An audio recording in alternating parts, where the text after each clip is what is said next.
2023 আমাদের অনেক কিছু শিখিয়েছে যা আমরা কল্পনাও করতে পারিনি। এটা নিয়ে কষ্ট পাবেন না যে 2023-এ তোমার কতটা কষ্টের দিন গেছে। এটা নিয়ে খুশি হও যে তুমি লড়াই করেছো। হ্যাঁ, তুমি লড়াই করেছো। দেখো, জীবনে যদি কষ্ট না আসে তবে জীবনকে ঠিকমতো উপভোগ করা যায় না। জীবনে সুখ দুঃখকে সাথে নিয়ে চলতে হয়। আসুক না জীবনে একটু দুঃখ কষ্ট, চলুক না আমাদের সাথে সাথে। হ্যাঁ, মানছি তুমি 2023-এ অনেক কষ্ট পেয়েছো। তুমি একবার ভেবে দেখো তো, এখন তোমার দুঃখ আছে কিনা, কষ্ট আছে কিনা।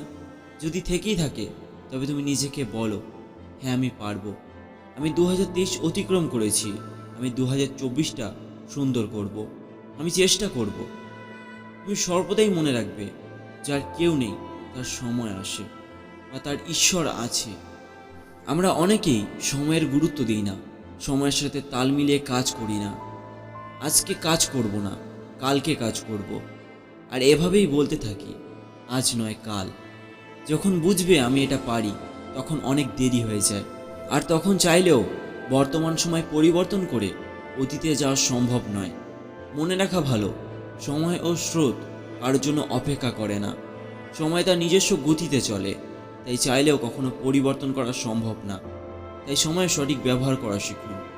সময় দ্রুত চলে যায়, এর সদ্ব্যবহার যারা করতে পারে তারাই সফল ও সার্থক বলে পরিচিত হয়। জীবন এবং সময় পৃথিবীর শ্রেষ্ঠ শিক্ষক। জীবন শিখায় সময়ের ভালোভাবে ব্যবহার করতে, সময় শিখায় জীবনের মূল্য দিতে। অতীতে চলে গেছে, তাই এটা নিয়ে চিন্তা করে লাভ নেই। ভবিষ্যৎ নিয়ে ভেবেও লাভ নেই, কারণ তা এখন আসেনি। চিন্তা করো বর্তমান সময় নিয়ে, সেটাই তোমার ভবিষ্যতের জন্য ভালো।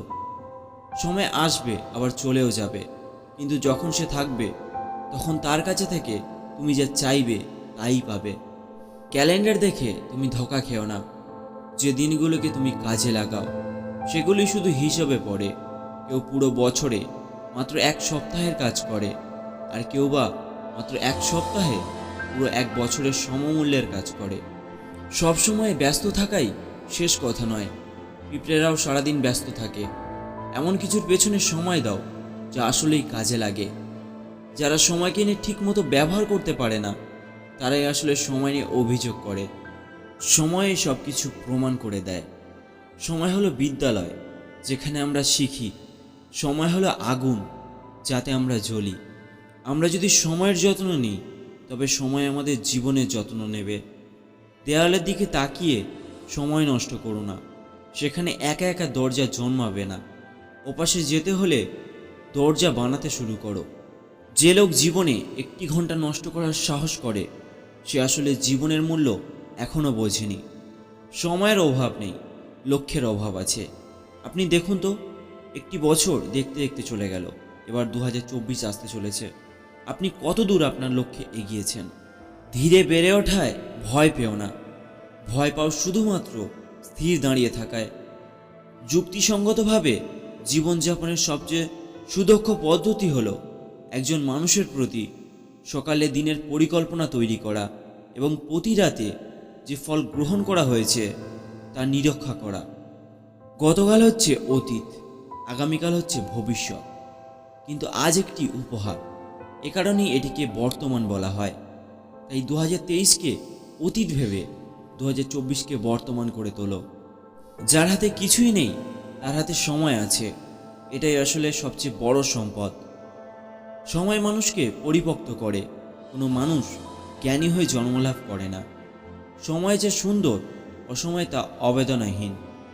অসাধারণ সব কাজ করুন এবং সামনের দিকে এগিয়ে যান।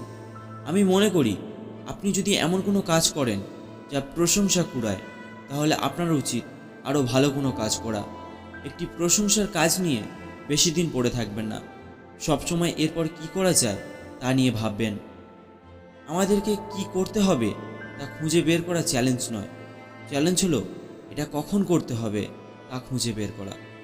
আমাদেরকে কি করতে হবে তা খুঁজে বের করা চ্যালেঞ্জ নয়, চ্যালেঞ্জ হলো এটা কখন করতে হবে তা খুঁজে বের করা। ধন্যবাদ বন্ধুরা। যদি ভিডিওটি ভালো লেগে থাকে অবশ্যই ভিডিওটি লাইক করে চ্যানেলটি সাবস্ক্রাইব করে দেবেন এবং আপনাদের প্রিয়জনের কাছে ভিডিওটি শেয়ার করে দেবেন।